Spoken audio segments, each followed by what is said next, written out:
Welcome to Firebase, where we target lies and fire for effect with the truth. I'm Gary French, your host.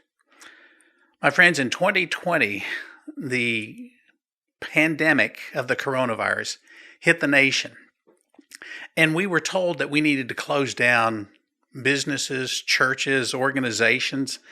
And as a result of this information that came from the World Health Organization and the Center for Disease Control, nations were closed, businesses were closed, churches were closed.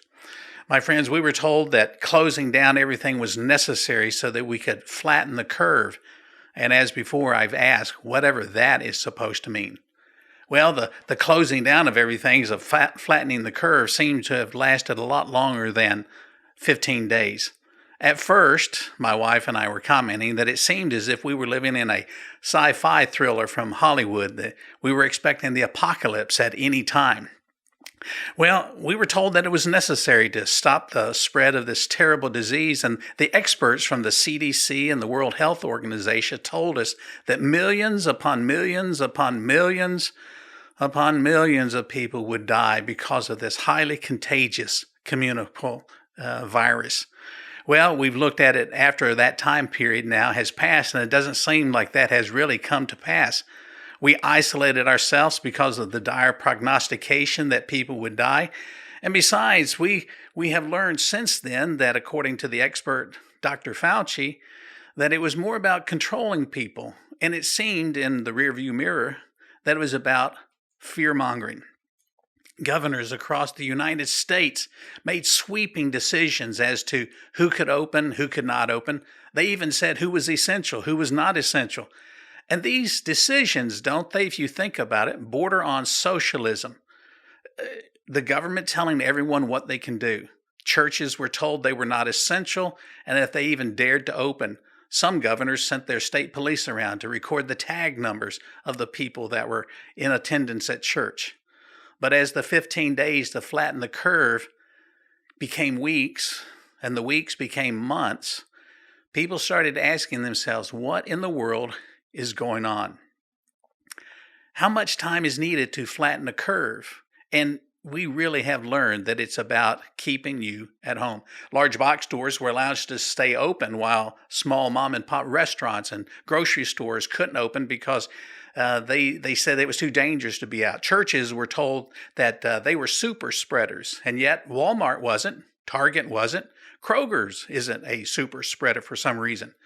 While fast food restaurants were able to be open because they had a drive-through, those people that didn't have a drive-through were forced to shutter their businesses. Did you know that strip clubs were allowed to remain open while fitness centers and gymnasiums were not?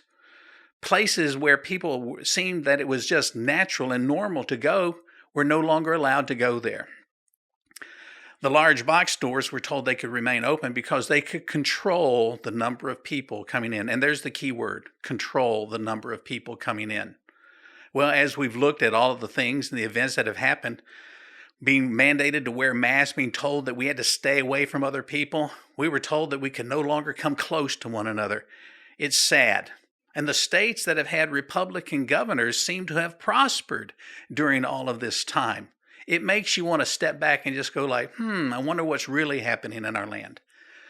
But the states that have the Democrat governors, they have held the mandates in place. And they've held their thumb on the backs of the people in those states. Doesn't it seem like the Democrat governors enjoy the power? They revel in that authority. But the voters in the states are finally awakening. Consider Governor Cuomo in New York has lied about the deaths of the coronavirus. Governor Whitmer in Michigan has come into trouble because she took vacations when telling everybody that they had to stay at home. Governor Wolf in Pennsylvania has had his powers reduced by the voters in that state. And Governor Gavin Newsom from California is facing a recall because he plays by his own set of rules. Well, my friends, we need to ask ourselves what's going on. But here in Kentucky, we know what's going on. Governor Beshear, during the pandemic, hired 700 contact tracers to keep an eye on you. He ordered churches closed and he lost a court case on that. He had state police going around to the churches that refused to close. He tried to coerce folks into getting a COVID-19 vaccine by saying, if you get just 2.5 million people vaccinated, I will give you permission to have of all things, a 4th of July picnic. He threatened people with contempt of violating his orders, and he used the health department to try to coerce businesses to close. Well, recently I had the opportunity to attend the Oldham County GOP Lincoln Day picnic and had the opportunity to speak with people such as Secretary of State Michael Adams, the Agricultural Commissioner Ryan Quarles, Mr. Joe Dedman, President from Monty's, and a former Kentucky State Senator Ernie Harris. All of these are part of our interviews tonight. You will want to listen to everything that they say, and we will be listening to them as soon as we get back from our break. Stay tuned. This is Gary French with Firebase News, Kentucky Voice News, your conservative voice here in Kentucky. We're out at the Oldham County Lincoln Day dinner here just outside of LaGrange. It's been a wonderful day, a little on the warm side. We've had several speakers talk about some of the things that they see that's going on here in Kentucky. Right now I'm joined with Secretary of State Michael Adams, and just so delighted that he's with us. Let me just tell you, he has really worked diligently to help clean up the voter rolls and help make it not just easier, but to make it specific when people vote, only those who are registered to vote. Michael, I'm so glad that you're here with us today. Thanks so much, Gary. Great to be here. Some of the speakers have been talking about what they see, the general overall sense or the feeling here in Kentucky. Some people are concerned and some people are moderately optimistic. What's your general feeling of what's happening within Kentucky and the direction we're going, especially under Governor Beshear? Well, I travel the state constantly in this position, and I get to communities northern, southern, eastern, western Kentucky, and every place I go, I get concerned business people. I'm the chief business officer, so I get this a lot. Concerned about the inability to find workers, right, because the government is paying them to not work. Well, why would they get a job? Right. That's a real problem if we're going to have economic growth to catch us up to the rest of the country. And I see that as a huge problem right now. In California, I know that the governor there is under imminent recall. Some people are making $800 per week unemployment, $80,000 a year. Why should they go back to work? As Secretary of State, I know that you're concerned with the voting and the rolls and the polling like that. How do you think we can get our people back to work? What are some of the good positive measures we can do to get people off the unemployment and say, hey, guys, get back to work here in Kentucky? Well, the best thing we can do is have the government get out of the way. The government's supposed to help job creation and growth, not stand in the way of it. And the number one thing you can't let Congress and the president and the governor do is pay people to not work. Guess what? You'll get no workers. That's a terrible idea. We're a capitalist country. While there's a sense of being positive for conservatives, there's an overall feeling of negative with our current governor and even with the current president in Washington. What are your thoughts? Am I missing it? No, I think you're right on target.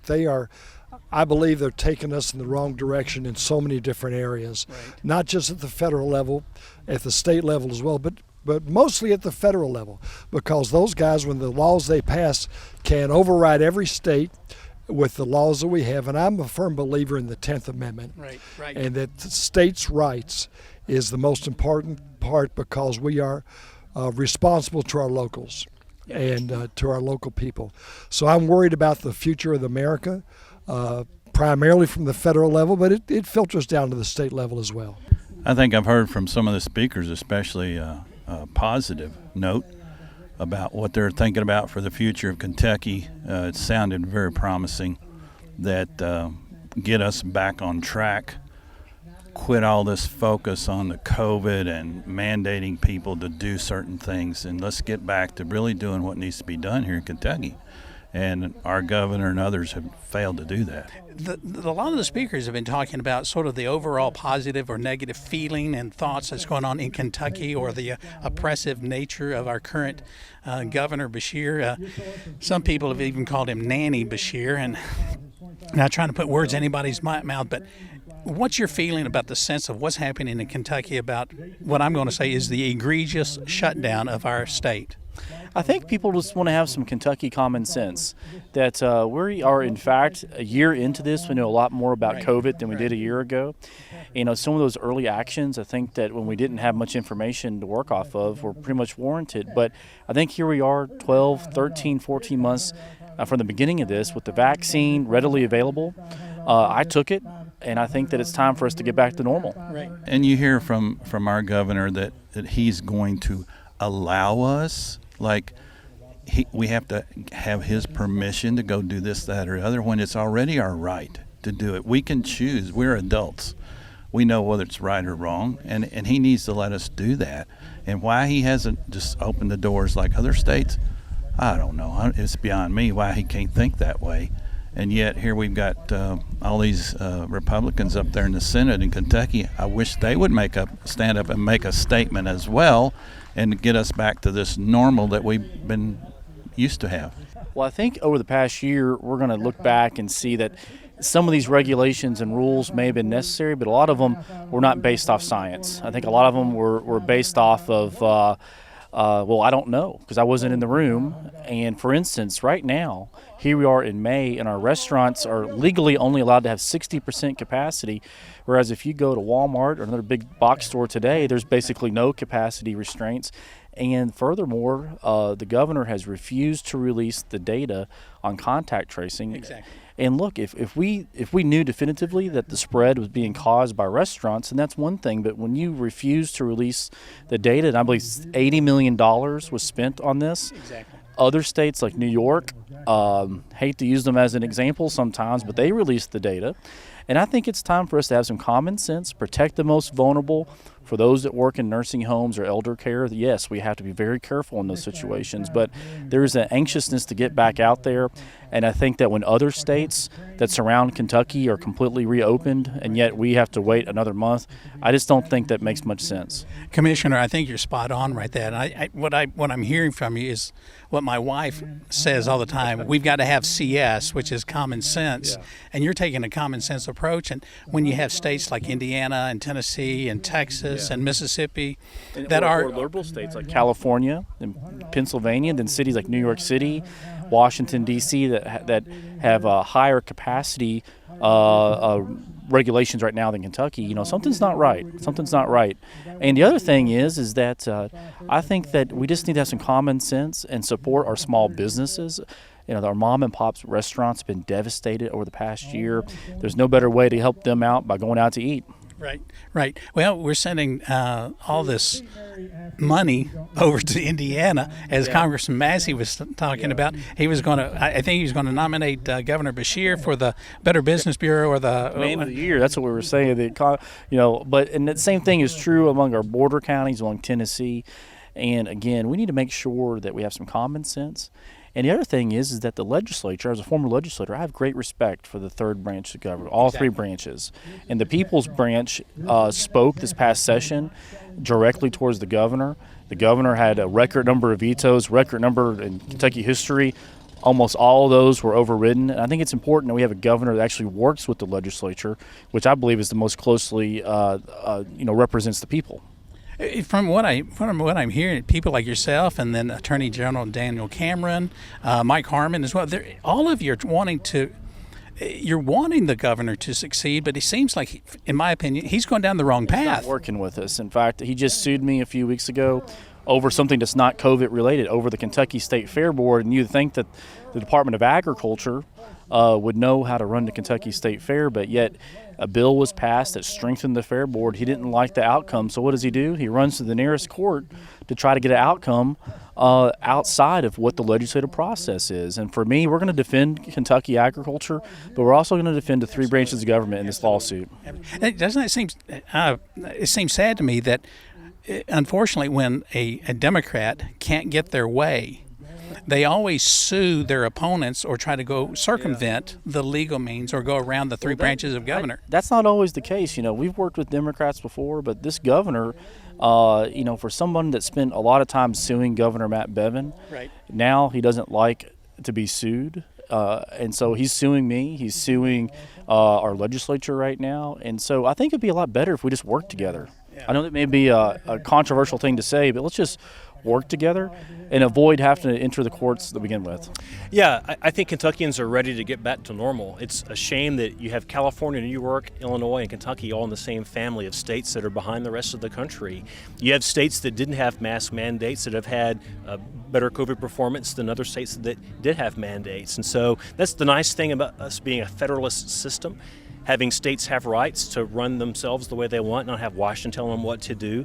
That meant that we had laboratories of democracy. We got to see that you had better results in Florida than you did in New York. On the issue of the voting, why do you think so many people just choose not to vote? Well, we actually just had the highest turnout in Kentucky we've ever had in our election. And I think you'll see turnout go up over the next several years as our initiatives that we pass in the legislature come to fruition. But the number one reason people think that it doesn't pay to vote is it doesn't make a difference. They could not be more wrong. Look at the stakes today in politics and policy. The differences have never been greater. The stakes have never been higher. How can you not think that your vote matters? In 2018, the last election before I ran, we had 6 races for state legislature that were decided by 25 votes or fewer. One of them was a tie.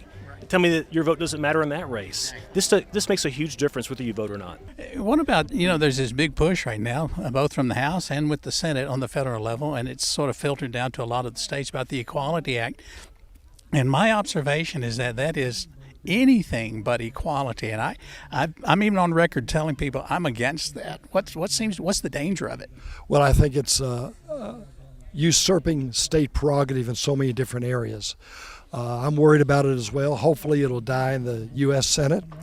But, it's 50-50 there, plus the vice president. So we're going to have good, strong conservatives to stand up and just take a stand on bills like that. Ernie, I've got to say that I miss you in office, and he looks a lot more relaxed than he did for the longest time, and it's always a delight to see. Anything you'd like to share before we just sign off right now? Well, I will say one thing that I do every week. I pray for our leaders.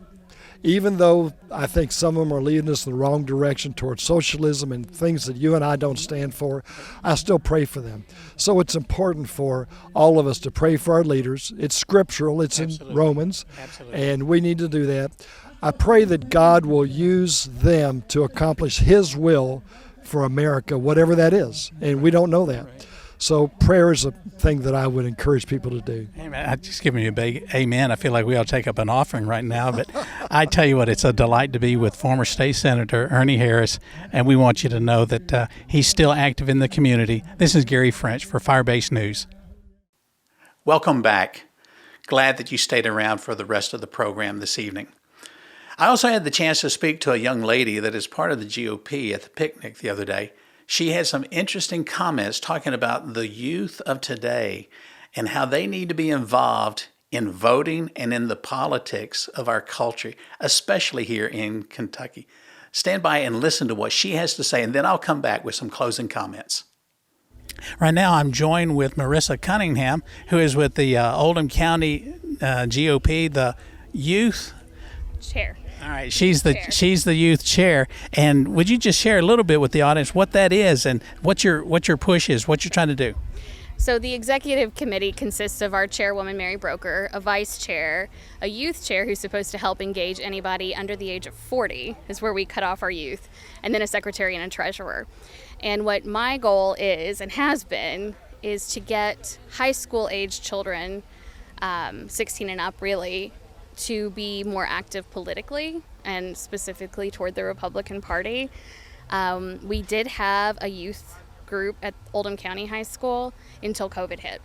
And that was a newly developed group, and it was a really good thing. They were getting speakers.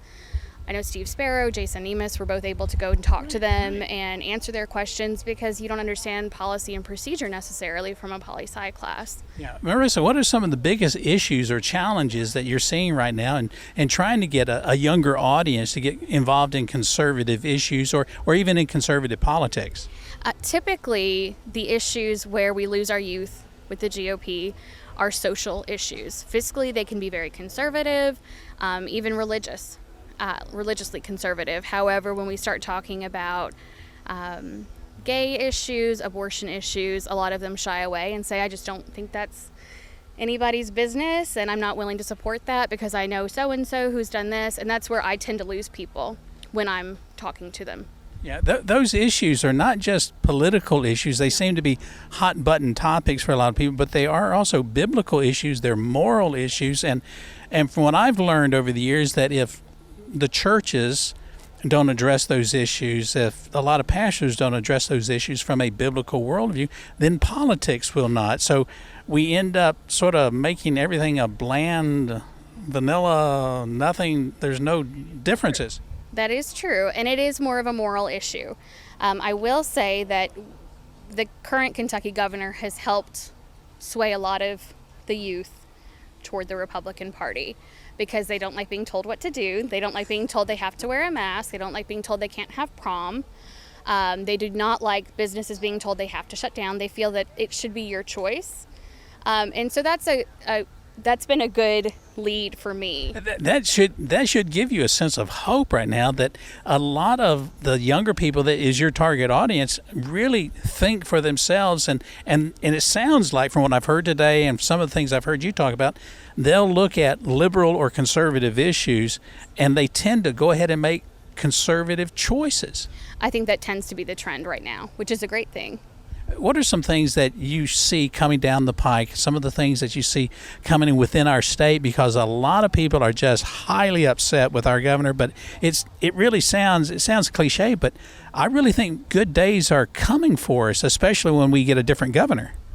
I think you're right. I think it will get younger people more active in the next gubernatorial election. Maybe they wouldn't have been involved before, but now they've been affected personally. And that fires people up. When it becomes personal, you become more interested. So that's a good thing. I think we will see a trend toward more Republican state positions. I think so, and I think it bodes well for the Commonwealth as well. Marissa, thank you so much for spending a few times with us today. I'm Gary French with Firebase News. Thanks for watching. Friends, I certainly hope that you enjoyed all of the interviews for this evening. Time did not allow us to share everything that we were able to record on that day.